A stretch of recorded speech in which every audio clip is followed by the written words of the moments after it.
सतीश बौद्ध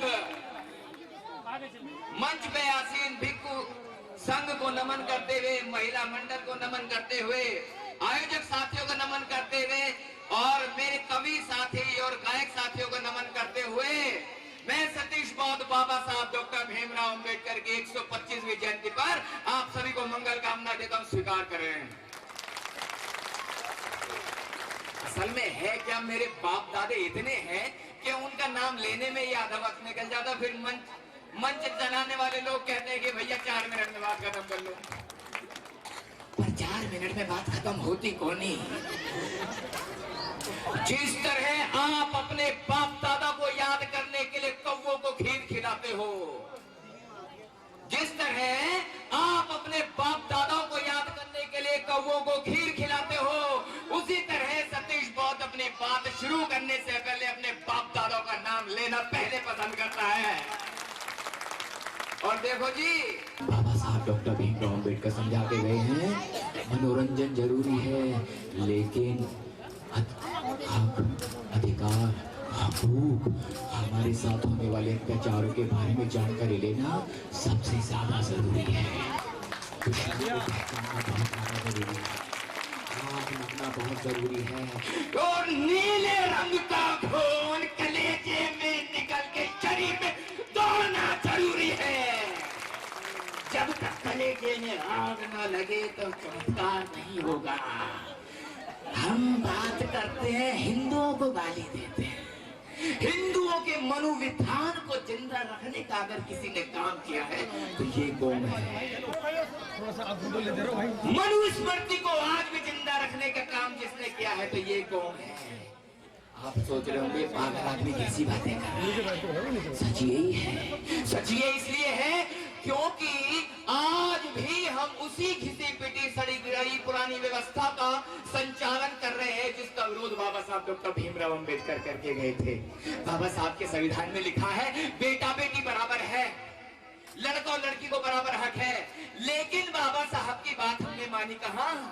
जब हमारे घर में बेटा पैदा होता है तो खुशी मनाई जाती है, जब बेटा पैदा होता है तो जशूदन करे जाते हैं, बेटा पैदा होता है तो बकरे करे जाते हैं, बेटा पैदा होता है तो कुएं पूजे जाते हैं, बेटा पैदा होता है तो जात लगाई जाती है या ठप्पा लगाया जाता है कि मैं चमार ही हूँ, जात लगाने जाते हैं। और लेकिन जब बेटी पैदा हो तो क्या कहते हैं? अम्मा कहा गो ए लल्ला का चुना है रो है लहरिया है गई है। बेटा पैदा हुआ तो खुशी मनाई गई, बेटी पैदा हुई तो लहरिया है गई, खुशी नहीं मनाई गई। मैं ये कहता हूँ बाबा साहब डॉक्टर भीमराव अंबेडकर के संविधान को नकारने का काम किसी ने किया है तो इसको हमने किया है। अरे साथियों,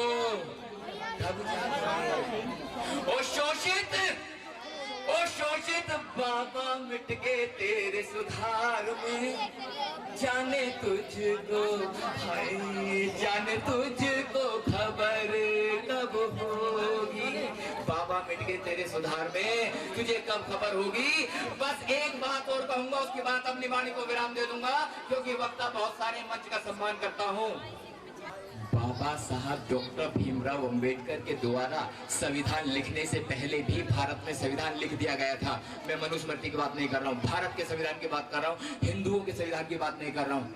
पता है किसने लिखा था? जानते मैंने सवाल क्यों किया? हम पढ़ते नहीं हैं, हम जानकारी लेते नहीं हैं। किताब पढ़ के मंच के माध्यम से बताने की जानकारी देने का ठेका क्या सतीश बौद्ध ने लिया है? हम सब जिम्मेदारी लेंगे कि कम से कम बाबा साहब के 21 वॉल्यूम हम लोग पढ़ेंगे। जिम्मेदारी लेते हो आप? हाँ है ना? यस और नो? यस, हम पढ़ेंगे। मैं बता दे, आज तो मैं बता रहा हूँ, आगे से हम खुद पढ़ेंगे। 1927-28 की बात है, अपनी बात खत्म करूंगा फिर वाणी को विराम दे दूंगा, ज्यादा लंबा नहीं खींचूंगा। 1927-28 की बात है, अंग्रेजों ने प्लान कर लिया कि भारत को छोड़ के चले जाएंगे, भारत को छोड़ के चले जाने की प्लानिंग हो गई। लेकिन अंग्रेजों ने कहा, हे भारत के लोगों, भारत के हुक्मरान बनने की उम्मीद रखने वाले, चाहने वाले लोगों, ये तो बताओ, इतने विशाल का भारत को संभाल के कैसे रखोगे? इतनी सारी विषमताएं, भाषाओं की विषमताएं, क्षेत्र की विषमताएं, जातियों की विषमताएं और धर्म की विषमताएं, इतनी विभिन्नताओं को संभाल के रखने का काम कैसे करोगे? तो अंग्रेजों ने कहा, उस समय कांग्रेस सबसे मजबूत दल हुआ करता था, तो कांग्रेस को जिम्मेदारी गई कि आप जो है भारत का संविधान लिखो। आज पहली बार पता लगने वाला है आपको। कांग्रेस को जिम्मेदारी मिली 1927-28 में कि भारत का संविधान लिखो, और संविधान लिखने की जिम्मेदारी दी गई जवाहरलाल नेहरू के पिता मोतीलाल नेहरू को, और उसने संविधान लिख दिया। संविधान लिख दिया। संविधान की एक कॉपी लंदन भेजी गई। संविधान की एक कॉपी, भैया माइक से करो, संविधान की एक कॉपी अंग्रेजों ने इंडिया में रखी।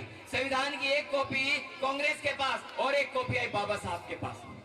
बाबा साहब डॉक्टर भीमराव अंबेडकर ने जब उस संविधान की कॉपी पढ़ी तो उसमें लिखा था कि उस समय के 6 करोड़ शोषित, पीड़ित, दबे कुचले समाज के जो लोग हैं वो हिंदू ही हैं, उनको समस्त सामाजिक समानताएं प्राप्त हैं, उनको धर्म के आधार पर अलग नहीं समझा गया, उनको समस्त शिक्षाओं के हक प्राप्त हैं। बाबा साहब ने कहा ये तो सच्चाई के बिल्कुल विपरीत है।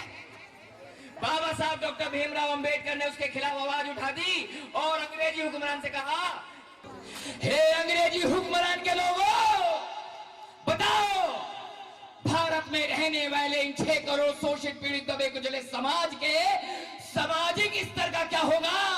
तुम तो इस देश को आजाद करने की बात कर रहे हो, गुलामों को आजादी मिल जाएगी, लेकिन तिलामों का क्या होगा जो गुलामों के भी गुलाम हैं? बाबा साहब डॉक्टर भीमराव अंबेडकर ने सवाल किया कि इनकी धार्मिक आजादी का क्या होगा? इनको तो किसी धर्म से जोड़कर ही नहीं रखा गया। अरे इनकी शिक्षा का क्या होगा? जिस व्यक्ति को शिक्षा के मंदिर में जाने की इजाजत ही नहीं है, उनको शिक्षा कहां से मिलेगी? अरे इनकी धार्मिक आजादी का क्या होगा? जिनको मंदिर में जाने की इजाजत नहीं है तो उन्हें धार्मिक आजादी कहां से मिलेगी? बाप रे! बाबा साहब डॉक्टर भीमराव अंबेडकर के द्वारा दर्ज किए गए विरोध का इतना जबरदस्त पालन हुआ कि अंग्रेजों ने कहा कि इन शोषित, पीड़ित, दबे कुचले समाज के लोगों की अनदेखी नहीं की जाएगी। अभी अंग्रेज अपनी बात रखी रहे थे तो गांधी जी आ गए, मोहनदास करमचंद गांधी। क्या कहते हैं डॉक्टर अंबेडकर, जिन हरिजन लोगों की आप बातें करते हो, शब्द आया हरिजन, अभी बताऊंगा क्या होता है, अभी बताऊंगा। जिन हरिजन लोगों की आप बातें करते हो, ये कहीं ना कहीं हिंदू समाज का अभिन्न अंग है। मैं तो खुद इनकी बस्तियों में जाकर रहता हूं, इनको सारे हक अधिकार प्राप्त हैं। बाबा साहब ने कहा, मिस्टर गांधी, यूं तो इतिहास में अनेकों बार महात्मा आए और चले गए, क्योंकि महात्मा तो आते हैं और आंधी के झोंके की तरह चले जाते हैं, जो ठोस कुछ नहीं करते। आज भी इनकी स्थिति बहुत अच्छी नहीं है। आप झूठ बोलते हो मोहनदास करमचंद गांधी। नहीं अंबेडकर, इन हरिजनों का रहनुमा तो मैं ही। हरिजन, इस शब्द को समझना, हरिजन हम नहीं हैं। सैकड़ों साल पहले छोटी छोटी बच्चियों की शादी करवा दी जाती थी। 10-10, 15-15 साल बाद उनके गोहने होते थे। कई बार ऐसा होता था, गोहना होने से पहले ही उस बच्ची का पति मर जाता था। अगर उस बच्ची का पति मर गया तो वो विधवा हो जाती थी। जब वो बच्ची विधवा हो जाती थी तो मंदिर में रहना पड़ता था। मंदिर में रहकर उसे मंदिर की देखभाल करनी पड़ती थी। मंदिर में रहकर उसे मंदिर की सफाई करनी पड़ती थी। और मंदिर में रहने के साथ साथ मोटे मोटे पेट वाले पंडों की भूख का शिकार भी इसी को होना पड़ता था। और जब उस बहन के पेट से, कोख से बच्चा पैदा होता था तो उसे कहते थे ये हरिजन है, भगवान का बच्चा है। हरिजन शब्द का इस्तेमाल करता था गांधी। इसका मतलब ये हुआ, गांधी हमारे पक्ष की बात नहीं करता था। गांधी हमेशा मनुवादी और हिंदूवादी रीढ़ की हड्डी को मजबूत करने का काम करता था। इसलिए हमें हरिजन कह करके हिंदुओं का अभिन्न अंग बताता था। बात यहीं पर खत्म नहीं हुई। अंग्रेजों ने कहा, डॉक्टर अंबेडकर, मिस्टर गांधी, ये निर्धारित कर लो कि इन 6 करोड़ दबे कुचले समाज के लोगों का रहनुमा कौन है। अंबेडकर बड़े चतुर थे, अंबेडकर बड़े समझदार थे। उन्होंने कहा, अंग्रेजी हुक्मरान के लोगों, आप अपना प्रतिनिधि मंडल भेजो और देश में इंश्योर करो कि इन 6 करोड़ लोगों का रहनुमा कौन है। अंग्रेजों को बात समझ में आ गई। उसका परिणाम पता है क्या हुआ? परिणाम यह हुआ कि भारत में साइमन कमीशन अंग्रेजों ने भेजा। जब साइमन कमीशन भारत में आया तो उस साइमन कमीशन का नेतृत्व करने वाले व्यक्ति का नाम था मिस्टर जॉन साइमन। इसमें केवल 2 लोग थे जो मुख्य भूमिका निभा रहे थे। आप देखना, ध्यान से सुनना, बात समझ में आएगी। इतिहास हम सब लोगों ने पढ़ा है, लेकिन जिस तरह से इतिहास हमें दिखाया गया है वो इतिहास की सच्चाई नहीं थी। इतिहास की सच्चाई क्या थी, मैं आपके सामने रखना चाह रहा हूं कि जब भारत में साइमन कमीशन आया तो साइमन कमीशन का विरोध करने के लिए हिंदूवादी ताकतों ने, मनुवादी ताकतों ने, कांग्रेस के टट्टुओं ने बड़ी बड़ी रैली करनी शुरू की और कहा, साइमन गो बैक, साइमन वापस जाओ। कारण यह नहीं था कि कांग्रेस भारत को आजाद करना चाहती थी। कारण यह था कि अगर साइमन भारत में आया है तो वो ये निर्धारित कर देगा कि इन 6 करोड़ लोगों की आर्थिक स्थिति कैसी है, इन 6 करोड़ लोगों की सामाजिक स्थिति कैसी है, इन 6 करोड़ लोगों की धार्मिक स्थिति कैसी है, और इन 6 करोड़ लोगों की सच्चा चिट्ठा अंग्रेजों को पता चल जाएगा तो वो कहीं ऐसा ना हो हिंदुओं का अभिन्न अंग होने के बजाय विभिन्न अंग हो जाए। भाई साहब, उसके बावजूद भी बाबा साहब ने अपने वचन निभाए और जा करके उनका अनशन तोड़वाया। लेकिन बाबा साहब ने कहा, ये डबल वोट का अधिकार, सेपरेट इलेक्टोरेट तो छोड़ रहा हूं, लेकिन इन दबे कुचले शोषित पीड़ित समाज के लोगों को इनकी संख्या के अनुपात में आरक्षण चाहिए। तब कहीं जाकर पूना पैक्ट में एससीओ के लिए 15% आरक्षण की व्यवस्था की। बोलो जय भीम। और तब कहीं जाकर के एसटीओ के लिए, शेड्यूल्ड ट्राइब्स के लिए 7.5% की आरक्षण की व्यवस्था बाबा साहब डॉक्टर भीमराव अम्बेडकर ने की। बोलो जय भीम, जय भीम। और मेरी माताओं बहनों को जो कार्यरत हैं, चाहे सरकारी कर्मचारी या प्राइवेट कर्मचारी हैं, उनको 3 महीने का प्रसूति अवकाश दिया गया, जो बढ़ाकर अब 6 महीने कर दिया। बोलो जय भीम, जय भीम। और मेरे सरकारी कर्मचारी के लोगों को और निजी क्षेत्र में काम करने वाले लोगों को भविष्य निधि का प्रावधान करा गया, जो बाबा साहब ने आपको दिया और वहां पे लिखवा दिया, ठप्पा लगवा दिया। अब बोलो जय भीम। तो बाबा साहब डॉक्टर भीमराव अम्बेडकर ने इतने बढ़िया बढ़िया काम आपके लिए कर दिए। और इतना ही नहीं, अंग्रेजों ने केंद्रीय बैंक बनाने की सिफारिश मांगी थी और सैकड़ों लोगों ने सिफारिश भेजी, लेकिन बाबा साहब डॉक्टर भीमराव अंबेडकर की सिफारिश पे पारित हुई और तब कहीं जाके रिजर्व बैंक का निर्माण हुआ, पर नोट पर फोटो गांधी का आ गया। फिर भी कोई बात नहीं, बोल दो जय भीम। तो साथियों, इस तरह से आपके आरक्षण की व्यवस्था हुई और इसे पूना पैक्ट कहा गया। जब बाबा साहब डॉक्टर भीमराव अम्बेडकर ने 26 अप्रैल 1949 को भारतीय संविधान लिखित रूप में डॉक्टर राजेंद्र प्रसाद को दिया, तब कहीं जाकर के समीक्षा हुई और 26 जनवरी 1950 को आपकी सारी व्यवस्थाएं लागू कर दी गई। इस तरह से मैंने आपके हक अधिकार बताए कि किस तरह से बाबा साहब ने संघर्ष करके आपको बताया। और इन्हीं शब्दों के साथ मैं अपनी वाणी को विराम देना चाहूंगा। मेरे साथ 2 नारे लगाएंगे, जय भीम, जय भीम। साथियों, एक शेर के माध्यम से, धूप में छाया बड़ी चीज है और गरीबी में माया बड़ी चीज है। धूप में छाया बड़ी चीज है और गरीबी में माया बड़ी चीज है। दुनिया में रहे तथागत बुद्ध की विचारधारा। साथियों, भारत में मेरे बाबा साहब का संविधान बड़ी चीज है, बड़ी चीज है। हुए साथियों, मैं केवल एक उदाहरण आपको दूंगा, उसके साथ में मैं अपना स्थान लूंगा। वो उदाहरण हमारे बच्चों पर है। यहाँ बच्चे बैठे हुए हैं। मैं अपने बच्चों से, अपने भाइयों से ये पूछना चाहता हूँ, आप स्कूल में भी जाते होंगे और आप मंदिर में भी जाते होंगे, जाते हैं नहीं जाते? आप स्कूल में भी जाते होंगे और आप मंदिर में भी जाते होंगे। केवल आप जो बच्चे मंदिर में जाते हैं, एक बच्चे को आप मंदिर में बैठा दो पूजा पाठ करने के लिए, उसकी पूरी उम्र निकल जाएगी घंटी बजाते बजाते, घंटा बजाते बजाते। साथियों, उसमें बुद्धि का विकास नहीं हो सकता।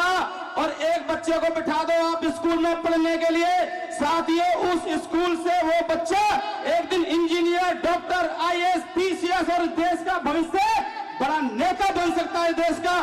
तो सबसे बड़ा कौन सा मंदिर है? वो मंदिर है घंटा बजाने वाला या शिक्षा का मंदिर, विद्यालय है, स्कूल है? इसका आपने निश्चय करना है, इसका आपने संकल्प लेना है, ये आपने अपने अंदर धारण करना है कि हमने अपने बच्चे को भेजना कहां है। साथियों, अगर इस दुनिया में कोई चीज है तो वो हमारे माता पिता हैं, हमारे भाई बहन हैं, हमारे सगे संबंधी हैं, हमारे रिश्तेदार हैं, जो हमारे सुख दुख में काम आते हैं। अदरवाइज इस दुनिया में कोई ऐसी शक्ति नहीं है, कोई ऐसी ताकत नहीं है जो कभी आपका भला करेगी। अगर आपका कोई भला करेगा तो आपके पड़ोसी, आपके रिश्तेदार, आपके भाई बहन आपका भला करेंगे। साथियों, जो पत्थर है, पत्थर, उस पत्थर में जो जान नहीं है वो आपका भला कैसे कर सकता है? आप सदियों से जिसको पूछते आ रहे हो, जिसको आप मानते आ रहे हो, जिसने आज तक किसी का भला ही नहीं करा, वो आपका भला कैसे कर सकता है? आपको सोचना है, आपने चिंतन करना है। मैं अपनी बात को विराम देने से पहले साथियों, आज इस सभा में जो आप आए हुए हैं, यहाँ बहुत सारे कवि, बहुत सारे श्रोता, बहुत सारे वक्ताओं ने अपनी बात रखी है, लेकिन अगर आप यहाँ से चिंतन करके नहीं गए, मनन करके नहीं गए, संकल्प लेके नहीं गए, तो बाबा साहब की 125वीं जयंती मनाना आपका साकार नहीं होगा, व्यर्थ होगा आपका। अगर आपने बाबा साहब की 125वीं जयंती मनानी है और सही संकल्प आपने लेना है, तो आपने अंधविश्वास, पाखंडवाद को आपने छोड़ना ही होगा, त्यागना ही होगा, तभी बाबा साहब का सपना साकार होगा। बाबा साहब ने कहा, आपकी गरीबी कोई देवी देवता दूर नहीं कर सकता, वो गरीबी आपको खुद ही दूर करनी होगी। इसी के साथ में जय भीम, जय भारत, नमो बुद्धाय। साथियों, वाह रे बाबा साहब, कमाल कर दिया, कुछ भी ना था, माला माल कर दिया। अरे रेंगते फिरते थे हम सड़कों पर, अरे रेंगते फिरते थे हम जमीन पर, संविधान लिखकर तुमने धमाल कर दिया। वाह रे बाबा साहब, कमाल कर दिया। और एक पंक्ति ऐसी देने की कोशिश करता हूँ, मैं समझता हूँ अगली पंक्ति पर एक भी हाथ खामोश नहीं रहेगा। जितने मंच पर लोग, बड़े बड़े लोग बैठे हैं, एक भी हाथ खामोश नहीं रहेगा। वो बात कहने की कोशिश करता हूँ कि वाह रे बाबा साहब, कमाल कर दिया, कुछ था, माला माल कर दिया, रेंगते फिरते थे हम सड़कों पर, संविधान लिखकर धमाल कर दिया। और गले में हांडी, कमर पे झाड़ू थी, अरे गले में हांडी, कमर पे झाड़ू थी, अब तो गले में टाई और जेब में रुमाल कर दिया। कि वाह रे बाबा साहब, कमाल कर दिया, कुछ भी ना था, माला माल कर दिया, गले में हांडी, कमर पे झाड़ू थी, अब गले में टाई, जेब में रुमाल कर दिया। तो कल तक जो लोग, अरे कल तक जो लोग पीठ पे चाबुक मारा करते थे, अरे कल तक जो लोग हमें बैल की तरह जुताया करते थे, कल तक जो लोग पीठ पर चाबुक मारा करते थे, मारते मारते उस मनुवाद का थोबड़ा लाल कर दिया। वाह रे बाबा साहब, कमाल कर दिया। और मित्रों, बात क्यों बताने की कोशिश करता हूं, क्योंकि जहां जाते हैं हमें अपनी पहचान पर गर्व होता है। आप कहीं किसी नुक्कड़, किसी चौराहे, किसी गली में पहुंच जाइएगा, जय भीम कह दीजिएगा, तो मित्रों समझ जाएंगे किसके अनुयायी है। क्या कहेंगे, किसके अनुयायी है? डॉक्टर अम्बेडकर के अनुयायी है, तो हम उस अनुयायी हैं। और एक बात बताने की कोशिश करता हूँ, नीलवंशी लोग हैं, नीली क्रांति को जीने वाले लोग हैं। हमारे खून का रंग कैसा होता है ये बताइए आप लोग? लाल। बहुत सही जवाब, 10 का नोट जरूर मिलेगा तुम्हें। लेकिन मैं साबित करके दिखाऊंगा, खून का रंग नीला होता है। आप नीलवंशी लोग हैं, नीली क्रांति को जीने वाले लोग हैं। जब भगवान बुद्ध के काल की बात की जाती है तो पंचशील में एक कलर आता है जो नीले कलर का होता है। सम्राट अशोक के काल की बात की जाती है तो नीले कलर को वरीयता दी जाती है। और बाबा साहब की जब पार्टी के झंडे की बात आती है तो पहले झंडे में एक कलर होता है, वो नीला होता है। और मित्रों, आपके खून का रंग नीला कैसे है मैं बताने की कोशिश करता हूँ। आप किसी व्यक्ति के चोट मारिएगा, उस व्यक्ति को चोट मारने के बाद उसका खून शरीर से बाहर मत निकलने दीजिएगा। कैसा पड़ जाएगा? नीला, जिसको आप लोग कहते हैं नील। 4 पंक्ति देने की कोशिश करता हूं और आपके हाथ खुलते देखना चाहता हूं कि जब 7 समुंदर नीले हों, जब 17 साल की आयु का छोटा सा मंजीत सिंह अवतार अब से 8 साल पहले कवि सम्मेलन की यात्रा के लिए हैदराबाद का फ्लाइट का टिकट पा लेता है। ऊपर देखता हूं आसमान नीला, नीचे देखता हूं तो समुद्र नीला। और मेरे लिए जो फ्लाइट स्टूडेंट आता है वो मुझसे कलम से जिससे साइन कराता है, वो साइन करने वाली कलम का रंग भी नीला ही होता है। तो तब मेरे मित्रों 4 पंक्ति मेरे दिमाग में आती है। क्या कहता हूं कि जब 7 समुंदर नीले हो, नीली हो अपनी आशा, 7 समुंदर नीले हो, नीली हो अपनी आशा, नीला झंडा, नीली चाहत, नीली अपनी अभिलाषा, नीले का ही परचम फहरे गीत यही बस गाते हैं, नीले का ही परचम फहरे गीत यही बस गाते हैं, अरे नीले का ही परचम फहरे गीत यही बस गाते हैं। ए भीमराव हमको ढिकोई, तुम कोशिश नवाते हैं। What is doctor Ambedkar? Doctor Ambedkar means संघर्ष, डॉक्टर अंबेडकर मीन्स हक, डॉक्टर अंबेडकर मीन्स अधिकार। लेकिन आज आपके अधिकारों को छीना जा रहा है, आज आपके अधिकारों पर आपके अधिकारों का हनन करने की साजिश की जा रही है। उत्तर प्रदेश के अंदर प्रमोशन में आरक्षण का बिल आपको खत्म कर दिया गया है। धीरे धीरे आपको पतन की ओर ले जाने की कोशिश की जा रही है। 5000 साल पहली पुरानी व्यवस्था में आपको ले जाने की साजिश की जा रही है। मित्रों, जब ये साजिश होने लगती है तो हम लोग खामोश रहते हैं। क्यों? क्योंकि ये लोग जब हमारे लिए आरक्षण बाबा साहब ने दिया, अगर आरक्षण ना होता तो शायद हम और आप यहाँ बैठने लायक ना होते और शायद हम इतना बड़ा मंच भी ना सजा पाते। लेकिन जब हमारा कोई व्यक्ति, हमारे आईएएस साहब मंच पर बैठे हुए हैं, जब हमारा कोई व्यक्ति नौकरी पाकर, आरक्षण पाकर नौकरी पा लेता था तो ये लोग पीठ पीछे कहा करते थे, ये तो भिखारी हैं, ये तो आरक्षण में, खैरात में नौकरी पाई है इन्होंने। लेकिन मित्रों, आपने देखा वही लोग गुजरात के अंदर आरक्षण मांगते हुए पाए गए, वही लोग हरियाणा के अंदर आरक्षण मांगते पाए गए। तब बात कहने की कोशिश करता हूँ, 2 पंक्ति निवेदित करने की कोशिश करता हूँ कि अजब निराले लोग देश में तकती अपनी टांग रहे। आपके दिल तक और ये पंक्तियां पहुंच जाए तो तालियों से बेहद शानदार स्वागत कीजिएगा, क्योंकि इससे अच्छी मैंने पंक्ति नहीं लिखी कि अजब निराले लोग देश में तकती अपनी टांग रहे, अजब निराले लोग देश में तकती अपनी टांग रहे, वो हमें भिखारी कहने वाले आज भी कहे मांग रहे। कि अजब निराले लोग देश में तकती अपनी टांग रहे, हमें भिखारी कहने वाले आज भी कह मांग रहे। जिनको आरक्षण वाले वो बोल यहाँ ना भाते हो, जो आरक्षण विरोधी जैसे गीत सदा ही गाते हो। आरक्षण अधिकार हमारा हमने कीमत चुकाई है, मेहनत का ये फल मिला, खैरात ना हमने पाई है, हमने सदियों से माटी को माँ जैसा सम्मान दिया।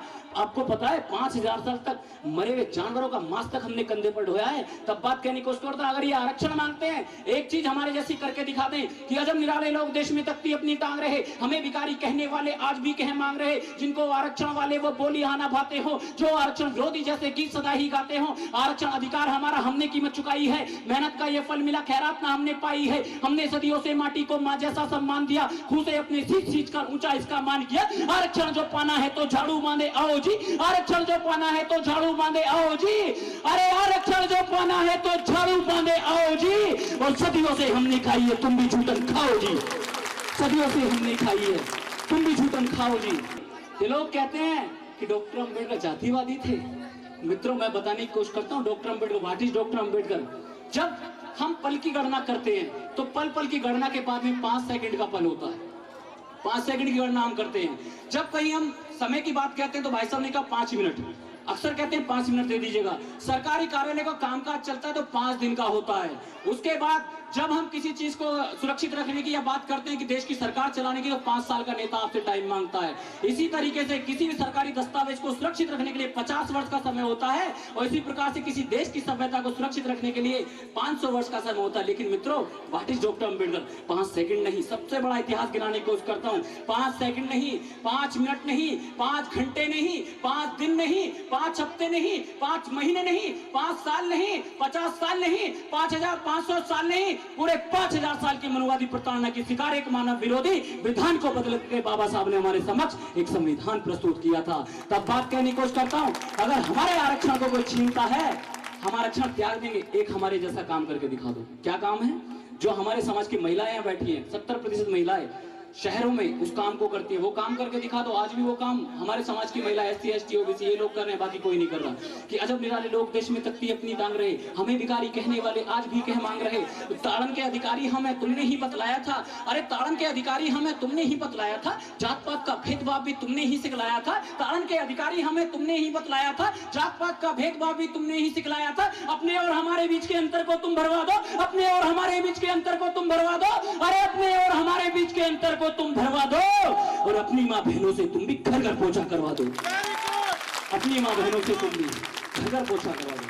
क्या किसी बामनी को आपने किसी के दूसरे घरों में बर्तन मांजते देखा है? क्या किसी बनेनी को आपने दूसरों घरों में बर्तन मांजते देखा है? नहीं। हमारे समाज की महिलाओं के करके दिखाओ। मैं कहता हूं कि आरक्षण बहुत दिन हो गए, बाबा साहब बहुत दिन बाद पैदा हुए, छत्रपति साहू जी महाराज बहुत दिन बाद पैदा हुए।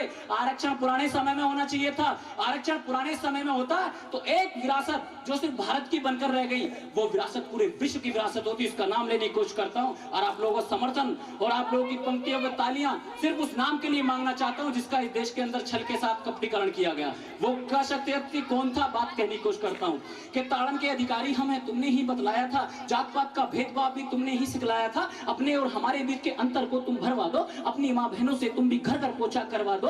आरक्षण का तीर अगर जो पूरा काल में तन जाता, आरक्षण का तीर अगर जो पूरा काल में तन जाता, आरक्षण का तीर अगर जो पूरा काल में तन जाता, एकलव्य का तीर हमारी अमिट निशानी बन जाता, एकलव्य का तीर हमारी अमिट निशानी बन जाता। लेकिन कि जब पैदा हुआ था, मेरी माताएं बहनें सुने, कि जब पैदा हुआ था तो माँ का घाघरा नीला था। मैंने बोला पार्लियामेंट में कि जब पैदा हुआ तो माँ का घाघरा नीला, जब स्कूल जाना शुरू किया तो हाफ पैंट नीला था। नीले की महत्वता बता रहा हूं आपके लिए कि जब पैदा हुआ तो माँ का घाघरा नीला था, जब स्कूल जाना शुरू किया तो हाफ पैंट नीली थी, जब 16 वर्ष की उम्र में लड़ने के लिए लड़ चाहिए था तो समता सैनिक दल का झंडा नीला था। और जीवन में जिस पार्टी के लिए वोट दिया सबसे पहले बहुजन समाज पार्टी, उस पार्टी का रंग। और जब राहुल नागपाल मरेगा तो मेरा कफन नीला होगा, इससे बड़ी कोई बात नहीं। लेकिन नीले के साथ में गद्दारी नहीं करेंगे हम लोग। हमने एक बार सत्ता हाथ से छोड़ी है, मैं तो दूसरे स्टेटों में जाता हूं। राजस्थान के लोगों ने मुझसे कहा, मेघवाल समाज के लोगों ने कि नागपाल जी कितने पैसे लोगे सो के? मैंने कहा इतने लूंगा। बोले कुछ कंसेशन? मैंने कहा 0 नहीं, 1 भी नहीं लूंगा, 50,000 अपनी जेब से खर्च कर जाऊंगा। मैं उत्तर प्रदेश का रहने वाला हूं, हमने 4 बार सरकार बनाई है, तुम एक बार बना के दिखा देना, 1 भी नहीं लूंगा। तुम भी एक मायावती अपने यहाँ पैदा करके देखो, लेकिन नहीं कर सकते लोग, नहीं कर सकते लोग। मैं बता रहा हूं आपको, मैंने एक शेर कहा था कि ना खटीक हूं, ना, ध्यान से सुनना एक मिसरा मेरा, कि ना खटीक हूं, ना धानक हूं, ना चमार हूं, ना पासी हूं। अरे मैं बाबा साहब का बेटा हूं, इस देश का मूल निवासी हूं। मैं बाबा साहब का बेटा हूं, इस देश का मूल निवासी हूं।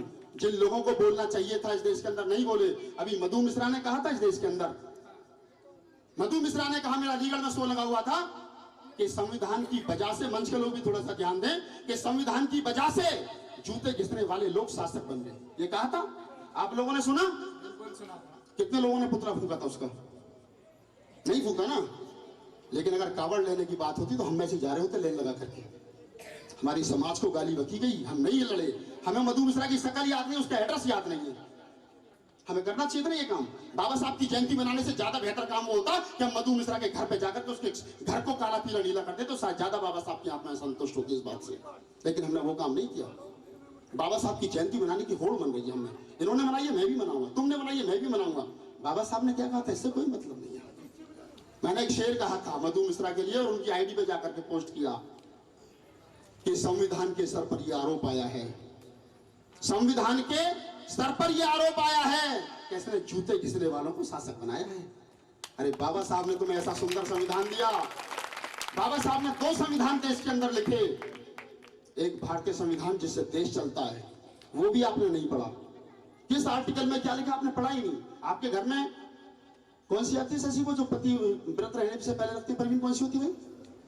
करवा चौथ की कथा वाली मिल जाएगी। मेरी घरवाली ने आज तक करवा चौथ का व्रत नहीं रखा, मुझे तो मर जाना चाहिए था। बिल्कुल हट्टा कट्टा खड़ा हूं, हाथ में काले पीले नीले धागे भी नहीं है, बुद्धिस्ट हूं। मेरी घरवाली भी मुझसे बहुत बढ़िया प्रोफेसर है, आप समझ सकते हैं। मैं कह रहा हूं आपसे, मैं तो नहीं बना आज तक, लेकिन आपके घर में करवा चौथ की कथा मिल जाएगी, हनुमान चालीसा मिल जाएगा, शिव चालीसा मिल जाएगा, लेकिन भारतीय संविधान नहीं मिलेगा आपके घर में।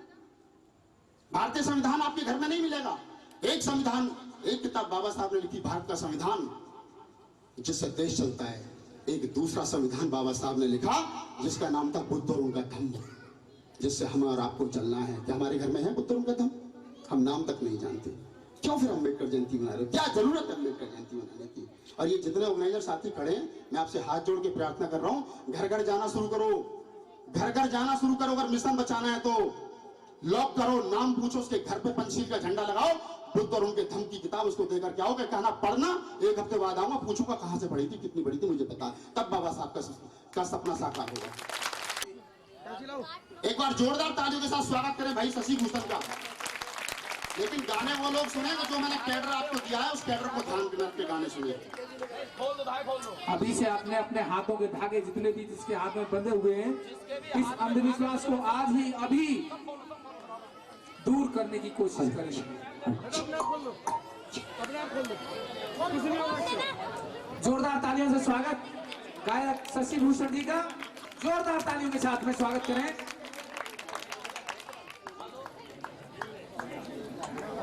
आप गाने को सुनने के मूड में हैं? नींद आ रही है? चलो 1-1 घंटे की नींद ले लेते हैं, उसके बाद में फिर 12-1 बजे के बाद में कर लेते हैं या अभी चाहिए, अभी चाहिए। मैं गाना गाऊंगा, लेकिन मुझे एक बात बताइए, अभी बात बताई थी राहुल भाई ने कि बाबा साहब को जानते हैं और मानते हैं। सभी ने हाथ उठाए, सभी ने हाथ उठाए। बाबा साहब के कितने बच्चे थे? 5 बच्चे, 4, 5। नाम किस किस को पता है? किसी को नहीं। नाम किस किस को पता है उन बच्चों के? बाबा साहब की माँ का क्या नाम था? क्या नाम था बाबा साहब की माँ का? भीमाबाई। बाबा साहब की पत्नी का नाम क्या था? रमाबाई। बाबा साहब के भाई का क्या नाम था? बाबा साहब के पिताजी का क्या नाम था? बाबा साहब के दादाजी का क्या नाम था? अभी तो कहे थे मैं भी जानता हूं। दोनों हाथ ऐसे कर लिए, ऐसे तो 2 पता चला कि 2 बैठे हैं, ऐसे हाथ उठा लिए। तुम्हें तो बाबा साहब की माँ का नाम नहीं पता, बाप का नाम नहीं पता, बेटों का नाम नहीं पता, भाई का नाम नहीं पता, क्या जानते हो? खाक जानते हो बाबा साहब के बारे में? इस देश में 125वीं जयंती मनाई जा रही है, बड़ी धूमधाम से मनाई जा रही है। और जिस दिन रजत जयंती 100वीं मनाई गई थी, मैं भी बच्चा था। HM की घड़ी ने घड़ी निकाली थी और VP सिंह की सरकार ने सिक्का निकाला था। मेरे घर में 5 घड़ी आई थी। 4ठी क्लास में पढ़ता था, बांधनी नहीं आती थी, लेकिन बाबा देखनी नहीं आती थी, लेकिन बाबा साहब की घड़ी थी, बांध के जाता था। 100वीं जयंती बड़े हर्षोल्लास से मनी थी। बाबा साहब का एक सपना था, बाबा साहब का एक सपना था कि ये पूरा भारत बौद्ध में हो। बौद्ध में कैसे हो? कि इस देश में कोई जाति ना रहे। और बाबा साहब ने एक किताब लिखी, और किताब भी नहीं लिखी थी, वो बाबा साहब को एक भाषण देना था लाहौर में। और लाहौर में जो भाषण देना था, तो बाबा साहब ने जातियों के ऊपर इतना कटाक्ष किया था कि वो लाहौर का अधिवेशन ही खत्म कर दिया गया कि नहीं होगा। तो उस भाषण को एक किताब के रूप में लिखा गया, छापा गया। किताब का नाम था जाति का नाश। जाति का नाश कैसे हो? बाबा साहब ने सबसे पहले अंतरजातीय शादी की, जाति को तोड़ दिया। हम कहते हैं हमारे साथ भेदभाव होता है, हम कहते हैं हमारे साथ छुआछूत होती है। हमसे लोग ऐसे कहते हैं, क्या आप किसी के साथ नहीं करते? क्या आप किसी वाल्मीकि के घर का पानी पीते हैं? बाबा साहब ने सिर्फ बुद्ध के धम्म को फॉलो किया। और क्यों फॉलो किया? क्योंकि उसमें कोई जाति नहीं थी। जिस दिन हम अपनी जाति तोड़ देंगे, उस दिन बहुजन समाज बन जाएंगे, उस दिन ये देश हमारा हो जाएगा, सब कुछ हमारा हो जाएगा। एक गीत आपको देता हूं।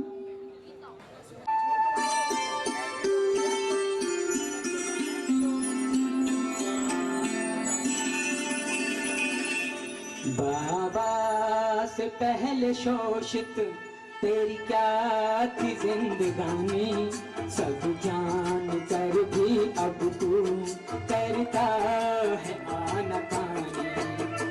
बाबा से पहले शोषित थी जिंदगानी आपकी या नहीं?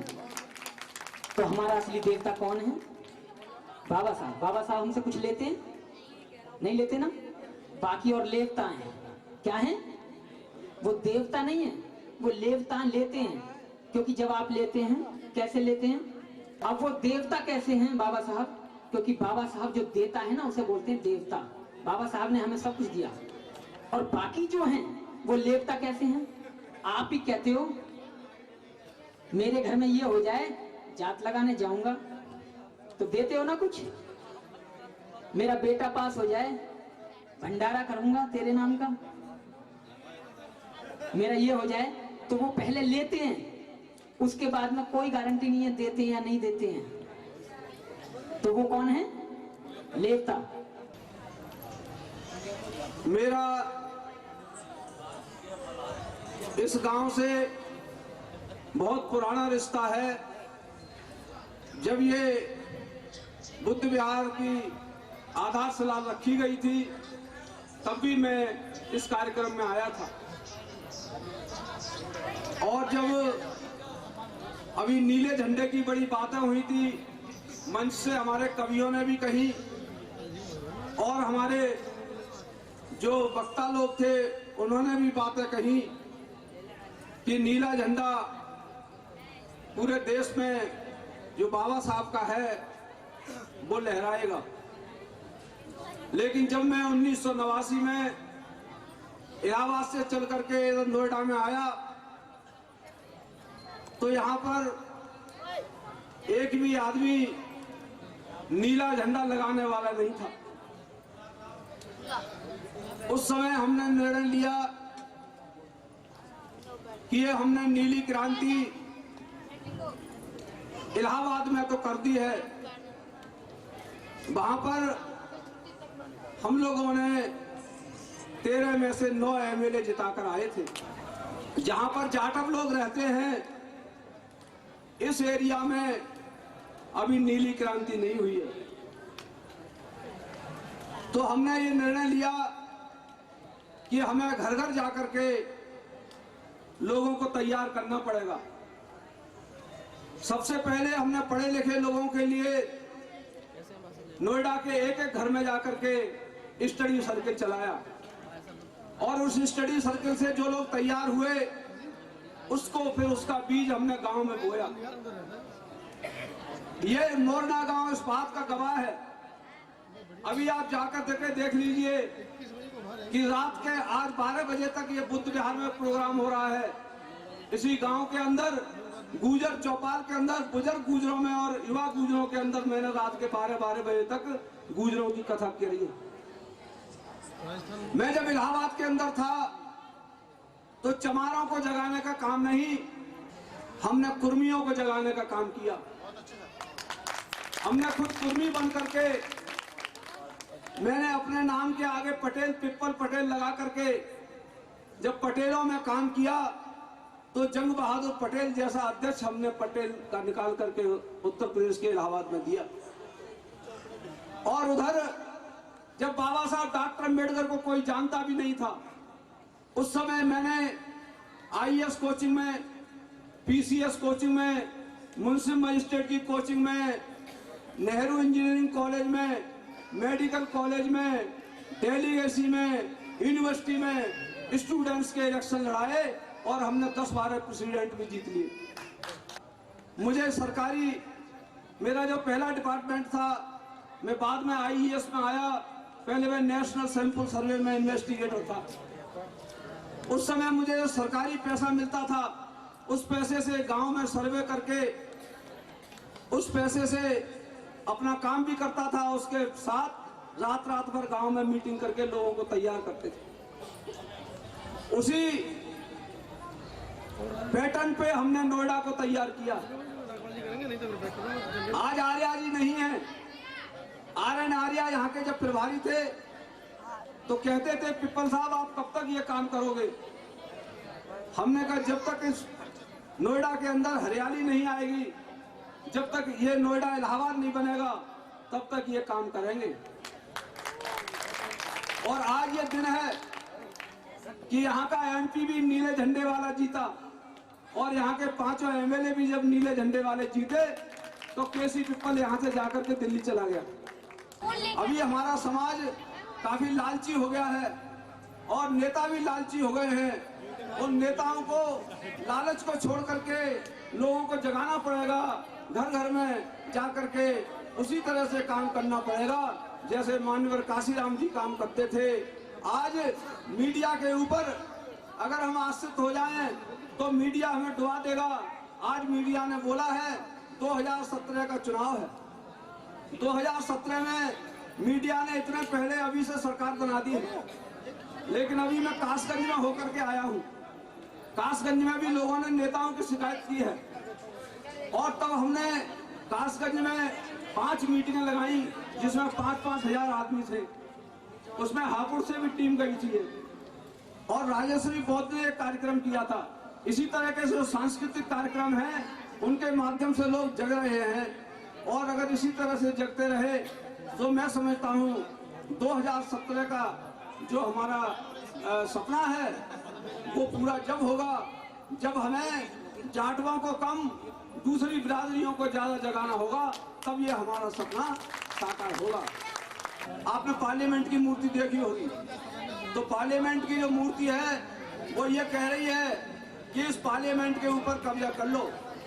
जब बाबा साहब डॉक्टर अम्बेडकर ने संविधान दिया था तो उन्होंने ये कहा था कि संविधान कितना भी अच्छा क्यों ना हो, अगर इसके चलाने वाले अच्छे नहीं हैं तो अंततः वो संविधान खराब ही साबित होगा। और संविधान कितना भी खराब क्यों ना हो, अगर उसके चलाने वाले अच्छे हैं तो अंततः वो संविधान अच्छा ही साबित होगा। हमें इस पार्लियामेंट के अंदर उन अच्छे लोगों की जरूरत है जो इस पार्लियामेंट के अंदर जाएं और बाबा साहब के संविधान के लिए अच्छी तरह से चलाएं, ताकि हम लोगों का सही तरीके से विकास हो सके। बाबा साहब के जो आर्थिक मुद्दे हैं उनके अभी तक किसी भी सरकार ने विचार नहीं किया है। उन्होंने कहा था कि शिक्षा हर बच्चे के लिए मिलना चाहिए। आज आरटी एक्ट बन गया है लेकिन हर बच्चे को शिक्षा नहीं मिल पा रही है। जो सरकारी स्कूलों में बच्चे पढ़ रहे हैं वो 5 का बच्चा 2 की किताब नहीं पढ़ पाता है। इसलिए हमने प्रधानमंत्री को भी चिट्ठी लिखी, उनसे भी कहा है कि शिक्षा का कम से कम जो प्राइमरी एजुकेशन है उसका राष्ट्रीयकरण होना चाहिए, अन्यथा ये बाबा साहब का जयंती मनाना प्रधानमंत्री के लिए शोभा नहीं देता है। जब तक वो शिक्षा का राष्ट्रीयकरण नहीं करेंगे तब तक ये मोदी का जयंती मनाना ये खाली ढकोसले के अलावा और कुछ साबित नहीं होगा। मैं बहुत बहुत साधुवाद करता हूँ आज के मुख्य अतिथि जी का। उन्होंने मुझे ध्यान में रख के संबोधन किया तो मेरा यहाँ आना सार्थक हो गया कि मैं यहाँ हूँ, इस मंच पर हूँ। कम से कम किसी आदमी ने मुझे नोट किया। आप लोगों की संख्या बहुत कम है, जितने पहले थे शायद उसमें से 5% यहाँ रह गए हैं। लेकिन मैं आपकी उत्साहवर्धन के लिए एक बात बता दूं कि शेरों की संख्या कम ही होती है, ज्यादा नहीं होती। शेरों की संख्या कम ही होती है, ज्यादा नहीं होती। ज्यादा तो भेड़ बकरी होते हैं और मुझे शेरों की जरूरत है बाबा साहब के मिशन को बचाने के लिए। तो आप जो लोग इधर उधर शेरों के बच्चे थोड़े से और घूम रहे हैं वो भी थोड़े से नजदीक को आ जाएं। मुझे थोड़ा सा घना सा दिखेगा तो मैं मूड में आ जाऊंगा। आगे आ जाओ भैया। सभी से अनुरोध है कि आगे आ जाएं, पीछे खड़े हुए लोग। कुर्सी ले आओ। हाँ कुर्सी ना आगे ले आओ। बहुत अच्छा। देखो हमारे मुख्य अतिथि साहब, उनकी इच्छा है कि मैं कुछ सुनाऊं। एक मुक्तक आप तक पहुंचाने की कोशिश करता हूं। माननीय मुख्य अतिथि साहब सुने कि हम वही जिसने के गंगा को कटौती में उतारा। आप जुड़ना एक एक मिसरे से, समझना मैंने किस महापुरुष के लिए लिखा है कि हम वही जिसने के गंगा को कटौती में उतारा, और हम वही जिसने के गंगा में शिला को भी तैराया, और बिन अंगूठे के हमी ने दुश्मनों को मात दी है, और डायर को गोली उसी के घर में घुस कर मार दी है। हम उस उधम सिंह के वंशज हैं, वेस्टेज नहीं है साहब। अगला मिसरा देता हूं आपको कि इन मनुवादियों ने तो हमको आपस में लड़ाया।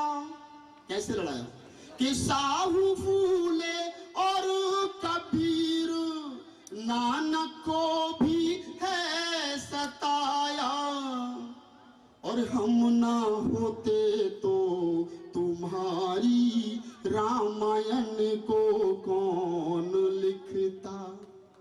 हम ना होते तो तुम्हारी रामायण को कौन लिखता, और बिन हमारे कौन भारत का यहाँ संविधान लिखता। हमने भारत का संविधान लिखा, वेस्टेज नहीं है, मुल्क हमारा है। बाबा साहब को फादर ऑफ मॉडर्न इंडिया कहा जाता है। और बाबा साहब ने सबके लिए काम किया। कि हम ना होते तो तुम्हारी रामायण को कौन लिखता, और बिन हमारे कौन भारत का यहाँ संविधान लिखता। और है करण जिंदा लहू में, है करण जिंदा लहू में, इन पांडवों को बोल दो। अरे तुम बाबा के हो दीवाने, ये दुश्मनों को बोल दो। जय भीम का एक नारा झूम के तुम बोल दो। तुम बाबा के हो दीवाने, ये दुश्मनों को बोल दो। और एक मुक्तक पढ़ता हूँ इसी कविता का। इधर महिला शक्ति बैठी है तो उनको नमन करता हूँ, उनको प्रणाम करता हूँ। 1930 में एक शायर हुआ था साहब मजाज, मैंने उसको पढ़ा। उसने एक शेर कहा था महिलाओं के लिए कि तेरे माथे का ये आंचल बहुत ही खूब है, लेकिन तू इस आंचल का अगर परचम बना लेती तो अच्छा था। लेकिन मैं देखता हूँ आज जिन लोगों ने, जिन महिलाओं ने इस माथे के आंचल को परचम बनाया, वो देश की प्रधानमंत्री राष्ट्रपति बनी, उत्तर प्रदेश की तो मुख्यमंत्री बनी। 4-4 मेरी बहन, 4-4 बार मेरी बहन उत्तर प्रदेश की मुख्यमंत्री बनी, और 2017 में 5वीं बार बनेगी, जिसकी मां ने दूध पिला रोक के दिखा देंगे। ये कहते थे मनुवादी साहब, ये कहते थे कि कसम राम की खाते हैं मंदिर वहीं बनाएंगे, पर तारीख नहीं बताएंगे। बहन जी ने क्या कहा था पता है आपको? बहन जी ने कहा था कि जब हमारी सरकार आएगी तो नोएडा से लेकर के लखनऊ तक बुद्ध के रंग में रंग देंगे, जिसकी मां ने दूध पिलाया और रोक के दिखाना। ये कहा बहन जी ने। तब पढ़ता हूँ बहन जी के लिए 2 लाइन पढ़ता हूँ, आप तक पहुंचे तो मुझे बताना। कि तुम बना पाए ना मंदिर, हमने बुद्ध में सब बनाया। उस बहन जी ने सब कुछ बनाया। मैं तो भी गुजरात गया था साहब एक प्रोग्राम के लिए। मैंने देखा ये शशि भूषण मेरे साथ में था। आवाज इंडिया टीवी चैनल वाले ले गए, बोले भाई साहब आपका एक शो करवाना है संकल्प भूमि पे। मैं चलो साहब ले चलो। तो मैं गया वहां, मैं कहा चलो भाई मोदी जी का मॉडर्न गुजरात देख के आते हैं कैसा है। वहां कहीं गाय खड़ी थी किसी चौक पे, कहीं कोई सूंड वाला खड़ा था, कहीं कृष्ण जी खड़ा था, कहीं भोले जी खड़ा था। अरे मैंने कहा कहाँ जानवरों के शहर में आ गए, अपना उत्तर प्रदेश ही ठीक है, अपना उत्तर प्रदेश ही ठीक है। मैं दिल्ली से आता हूँ तो मुझे लगता है दलित प्रेरणा स्थल, मेरा सीना छोड़ जाता है। अरे वाह मेरी बहन ने बनवाया है, मेरी बहन ने बनवाया है। मैं देखता हूँ गौतम बुद्ध नगर जिला, अरे वाह। फिर देखता हूँ पंचशील नगर जिला, फिर देखता हूँ ज्योतिबा फूले नगर जिला, फिर देखता हूँ छत्रपति साहू जी महाराज नगर जिला। ये किसने बनाया? बहन जी ने बनाया। और हम लोग तो शासक हैं, उत्तर प्रदेश के लोग तो शासक जमात के लोग हैं। एक बार बहन जी के लिए ताली बजाओ, तुम्हारी सुस्ती दूर हो जाएगी। बहुत अच्छा। देखो मेरा मूड नहीं है, लेकिन आपकी ताली थोड़ी सी बच जाएंगी तो मैं चलता रहूंगा 10-5 मिनट। 2 मिसरे बहन जी के लिए देता हूँ। कि तुम बना पाए ना मंदिर, अरे हमने बुद्ध में सब बनाया। और भीम की एक दीवानी ने क्या खूब शासन चलाया। बोलो भगवान बुद्ध की जय। बड़े अनुशासित लोग हैं। कि तुम बना पाए ना मंदिर, हमने बुद्ध में सब बना। ठीक है भाई, बहुत बहुत धन्यवाद भाई साहब आपको। ऐसे ही लगे रहो बस 10 मिनट और। हाँ एक मेरे भाई को माइक दे दो, मेरी हेल्प करेगा थोड़ी सी। हमने बुद्ध में सब बनाया, और भीम की एक दीवानी ने क्या खूब शासन चलाया। और हम वही जिसने सिकंदर को नदी के पार रोका। आप लगना चाहिए कि चंद्रगुप्त मौर्य के वंशज हो। चंद्रगुप्त मौर्य ने सिकंदर को नदी पर रोक दिया था, अकेले चमार के बालक ने, अकेले मूल निवासी के बालक ने, अकेले बहुजन समाज के लड़के ने, वो पूरी फौज लेकर के आया था। हम उस चंद्रगुप्त मौर्य और अशोक के वंशज हैं। कि हम वही जिसने सिकंदर समंदर को नदी के पार रोका, और हम नहीं सारे जहां में ये बुद्ध का संदेश रोका। और 2.5 अक्षर प्रेम के ये हम नहीं जग को सिखाए। क्या बात है? कि 2.5 अक्षर प्रेम के ये हम नहीं जग को सिखाए। पंत जी बैठे हैं, अगली लाइन आपके चरणों में समर्पित करता हूँ। एक लाइन में बुद्ध का दर्शन देने की कोशिश की है मैंने कि 2.5 अक्षर प्रेम के ये हम नहीं जग को सिखाए। मोक्ष क्या है, ध्यान क्या है, बुद्ध ने सबको बताए। ये कहते हैं मनुवादी, ये कहते हैं कि अयोध्या चले जाओ मोक्ष की प्राप्ति होगी, हरिद्वार चले जाओ मोक्ष की प्राप्ति होगी। बुद्धा ने कहा कहीं जाने की जरूरत नहीं, आंख बंद करके अपनी सांस पे ध्यान ले, घर में मोक्ष की प्राप्ति हो जाएगी। इसे कहते हैं प्रोग्राम के 2.5 अक्षर प्रेम के ये हम नहीं जग को सिखाए। मोक्ष क्या है, ध्यान क्या है, बुद्ध ने सबको बताए।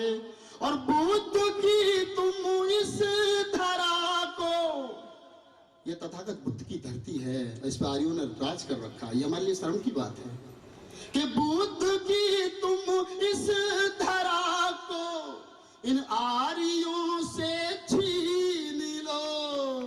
अरे तुम बाबा के हो दीवाने, ये दुश्मनों को बोल दो जय भीम का एक नारा। अरे झूम के तुम बोल दो हम बाबा के दीवाने। और 2-3 मिसरे पढ़ता हूँ आपको। तो आज देश के अंदर अगर 1, 2 लाख, 4 लाख राहुल नागपाल, शशि भूषण, परवीन वर्षी, कुलदीप सरोजा को सुनने वाले लोग हैं, और जिस दिन हम 5-7 ये लोग खड़े होकर के कह देंगे ना कि आज रामलीला मैदान दिल्ली का भरना, तो 2 मिनट में भर देंगे हम लोग सिर्फ अपने फॉलोवर्स से। और फिर देखो मोदी जी आपकी कैसे नहीं सुनते, सुनेंगे, हमें पता है कैसे सुनेंगे। एक शेर एक जवान बच्चे बैठे इनके लिए पढ़ देता हूँ, उसके बाद अपना स्थान लूंगा। तो मैं पढ़ता हूँ कि यूं तो तेरे इश्क पर, क्या बात? आप सुने, आप भी सुने, इधर के बच्चे भी सुने कि यूं तो तेरे इश्क पर, भैया परवीन तू भी सुनिए और तुम भी, कि यूं तो तेरे इश्क पर ये जान भी कुर्बान है। क्या बात है? अब आप कहेंगे इसमें बाबा साहब कहाँ हैं? ये तो एक लड़के ने मोहब्बत में लड़की से कह दिया, लेकिन अगले मिसरे पर अगर बाबा साहब लगे तो मुझे बताना कि यूं तो तेरे इश्क पर ये जान भी कुर्बान है, मगर भीम तेरे मिशन पर उसका इश्क भी कुर्बान है, उसका इश्क भी कुर्बान है, उसका इश्क भी कुर्बान है। मैंने दिल्ली यूनिवर्सिटी में पढ़ा तो दिल्ली यूनिवर्सिटी के लड़के 2-2 फीट उछल गए।